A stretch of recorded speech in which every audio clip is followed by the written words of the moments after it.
Hello everyone, in this video I'll be showing you the most overpowered new Vex build in Borderlands 4 using the Mantra gun here, which is pretty crazy because whenever we are going to use this, there is a Jakobs license accessory that we can get on it, and with that, this allows us to spam the gun and just chain around crazy amounts of damage you can see here against Bloomreaper the Invincible. Now, not only is this gun very powerful, but it's also a lot of fun to use too. And that is with the Synchrotron Sesquiquadrate Mantra gun here, which has the Jakobs license accessory and a Ripper part, which greatly increases the speed in which this fires, doing some insane damage. With the Maliwan switcher, I have radiation and cryo. I've only found one with this, but fire and shock would be ideal. And we can also use a few other purple guns and things like the Dark Beast to make this very powerful. Now, what's even crazier is using high caliber makes these bullets pierce, but they're going to pierce and then also ricochet. And what's even crazier about this is since they deal melee damage, they not only get benefits from gun damage increases, but also any increases to melee damage that we get. And this gets really silly with the bare arm specialization here, which takes half of our gun damage increases and adds them to our melee damage increases, so we double dip on that. And we can get our gun damage increases actually quite crazy. We got over 100% extra bonus here just from where we're at, due to us using kill skills and Mortal Terror to activate them, which is kind of crazy. I also like to have Phase Pocket here so we have more magazine size to have a bit more recovery from getting our ammo back using the Witchy Trigger Finger, but we're going to be activating our kill skills here, which is actually pretty crazy damage. And this is going to scale really well whenever the level cap increases. I would have loved to got Reverberations. I did a previous build regarding this, but this one ends up being a lot higher in the damage output. Now, starting off at level 1, I like the Grave Sights here later on, but in the early game, Leeching Attunement is really great to give you lifesteal and sustainability, but later on, we're going to get that really easily. So 4 points into Grave Sights and 1 point into Guns and Needles. This gives us our Repkit cooldown back, which is really crazy when we can activate that with critical hits.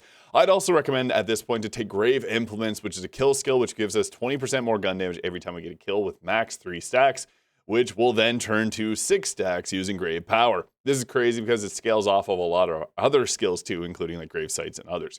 Target Prescience will take the last 2 points here because this will give us critical hit chance against any part of enemies with our gun damage, which is nice. However, you can get some benefits of using Bloodletter here as well, which can be pretty effective. If you want, you can go into 2 points Bloodletter. It's an alternative option. Now, once we get down here, there is a tough decision to make. Now, Drinkful is great because this will increase our fire rate, but be warned because this can sometimes push our fire rate past what we're able to recover with our Witchy Trigger Finger augment.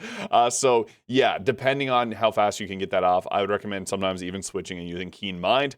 Keen Mind's actually a pretty good one too because this will give us critical hit chance on our skills, which can then actually proc our bleed. So getting 5 points in that's good. And after that, I'd actually recommend grabbing the Mortal Terror. So this gives us the chance to activate our kill skills when we critically hit enemies. We're going to be trying to go for crits as much as possible because every one of those gives us a chance to give ourselves 20% more gun damage, which is obviously really good when we got 6 stacks of that. And then we'll take Vibe Check for the current moment. This is a good capstone, but I prefer Heart Piercer on this build because this will be a little bit slower to regenerate our ammo. I also like to take 3 points of Phase Pocket. This increases our magazine size by 30%, which is important because this lets us shoot the Mantra with its Ripper part without having to restore our ammo. So you can, again, use either of these if you want, but this is kind of the ideal way to go.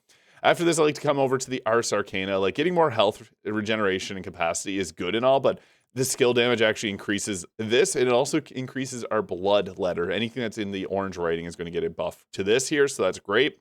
We'll then also take the Essence Leech, which gives us 10% lifesteal, 20 whenever we have our Incarnate skill active, which we're then going to take 3 points into Blood is Power. This gives us bonus kinetic damage on our guns based on our current lifesteal when our health is full, and we're going to try and keep our health full with a bunch of lifesteal that we do have. And furthermore to that, we'll then switch over to Heart Pierce, which does reduce our overall health, but this does recover pretty quickly as well. It's just that Vibe Check has a harder time keeping our ammunition filled up with Witchy Trigger Finger, so we'll sacrifice our health to get that done. Now, at this point, I like to go over here, and you can take some points into the Fell Inscriptions, which will give us increased melee damage. This is impactful because that melee damage, again, is going to get a nice boost to our gun damage, but it's not required because we can also go with some other options here. I really like the enchantment from the red skill tree, giving us bonus kinetic damage with guns when our action skill is active, which we're going to try and keep it up as much as possible, and that's not too difficult with the Guns and Needles there, being able to give us our Repkit back for now with Caffeine. But we'll go with the enchantment because this gives us a big boost to our overall damage. And then we can put the last 3 points into our Bloodletter here, which will give us even further bleed, which is still very good despite the nerfs. And we can keep our life sustain very high with something like the Shielded Teen Witch here, so that whenever we have our maximum health, this will give us Overshield, which is really crazy with the skill rolls here because we get extra bonus damage off of our lifesteal, and we can get more lifesteal with the Grave Thirst, which is max 3 stacks, which turns to 6 again, giving us 4.5% lifesteal per stack, so that's going to scale up our damage, but also give us way more survivability. It's great because we're activating that on shots. And then we can also get overshield and overshield duration increase with the corporeal here. That's another really nice roll that we got on there. I have 2 points in conjunction for further increased damage when our health is full, which is also very nice. This should be actually when our shield is full. I also like the Watts for dinner. Whenever we have overshield, we get 25% bonus shock damage, which is massive. I also have the amp here, which will drain 35% of our shields for 150 bonus gun damage, which is, again, a lot of extra gun damage when you consider that the mantra is also taking that and boosting it up and putting it into its melee damage to further increase the amount of damage that we're dealing. I also like to get the increased Jakobs bounce pass here, so whenever you get this, it just means that this is going to chain around even further, which is great against a lot of bosses. I don't have the best rolls on this. Gun damage would be best with shotgun damage as well. I have 45% shotgun damage on that one there, the class mod, so not great rolls in here, but it's fine. And actually, one that has real big fists is nice because that gives us 25% extra melee damage, which is really great. And if you get 2 real big fists, that'd be good too, with the 3 high caliber. I have the augmented vivisecting throwing knife here. This is just great because we want crits, and this is the easiest way to get it. If you don't like using that, there is like the Atling gun, I guess, the waterfall you could use. Waterfalls being a pretty good grenade, and the Slippy obviously being a very solid one because it does melee damage on explosion, which is great because it can do actually pretty crazy amounts of damage, but I think getting the crits from the throwing knife is just a better option. We also get the triple bypass with 30% lifesteal. I think this is the best option because obviously lifesteal being really nice, but you can get the kill spring also with the leech attunement. That's a great choice as well. It has a very quick cooldown. I just slightly prefer the triple bypass. And as for weapons, this is the biggest one, the Synchronotron Sesquiquadrate Mantra, which gives us the Jakobs license accessory and the Ripper parts. Again, be better if it was fire and shock damage, but yeah, this is very powerful. Bod, still going to be one of the best weapons in the game, so I'd still recommend grabbing this, just because with Twitchy Trigger Finger, the big health bars melt to it. The Dark Beast is kind of a comparable weapon because this got a massive buff, and it can pierce through and actually chain and do a bit of extra damage. Naturally will pierce, but it does explode its bullets too, which is pretty powerful. And furthermore to this, you can get ones that have elemental damage on top of them.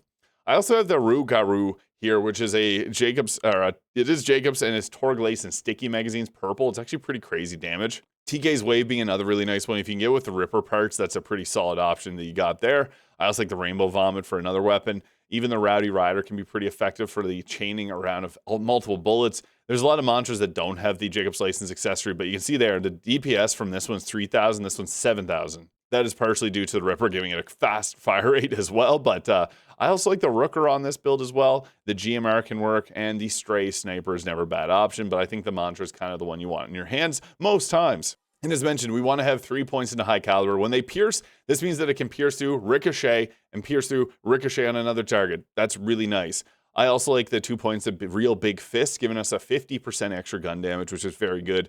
But even something like a couple points into Deadeye is good too, because we'll get gun critical hits, but honestly, it's better to go with 2 real big fists. And Bare Arms, again, is a very powerful specialization on this build because melee damage will now benefit for our gun damage increases, and we got one that's going to give us 120% gun damage, so that's actually 60% extra melee damage, which gets added to our gun as well for insane amounts of damage. I really like the Groundbreaker before it got nerfed. It doesn't really fill this niche very well. I'm still experimenting, but I don't think it's that powerful as things like Now with Caffeine can give us a Repkit. Using a Repkit will give us our action skill back, which is very impactful. Riddle you this gives us 50% gun damage and then 25% on our melee damage. So it's essentially like 75% gun damage from that. Crazy. And then I also have I Am a Gun here, which will add our gun damage increases to our action skill, which is impactful because we do use our action skill quite a bit. And it's silly because with the Heart Pierce, it's actually going to give us health back based on how much damage we deal. So getting an increase to that, obviously quite nice. Vibe Check's also powerful too, but again, you have to experiment. If you find this fits your playstyle better, go with that. But for most times, Heart Piercer wins.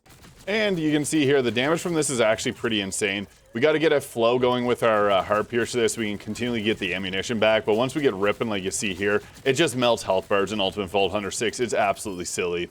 And the best part about this is you can get a cryo version, so it's kind of good. You saw it there. That beat the boss in Ultimate Vault Hunter 6 before it could even do a single thing. That's absurd. Absolutely absurd. And yeah, you can see it again here. The cryo version of this is actually kind of absurd. And I'm not even timing it right there, but that's also getting the bleed off on it too, as you saw his health bar was chipping down very quickly. So yeah, this might be the most powerful Mantra build, or even Vex build in the game. It's strong, it's fun, and I love the little fists that pop out dealing melee damage. So let me know your thoughts in the comments and the subscribe button below if you enjoyed, and we'll catch y'all in the next video.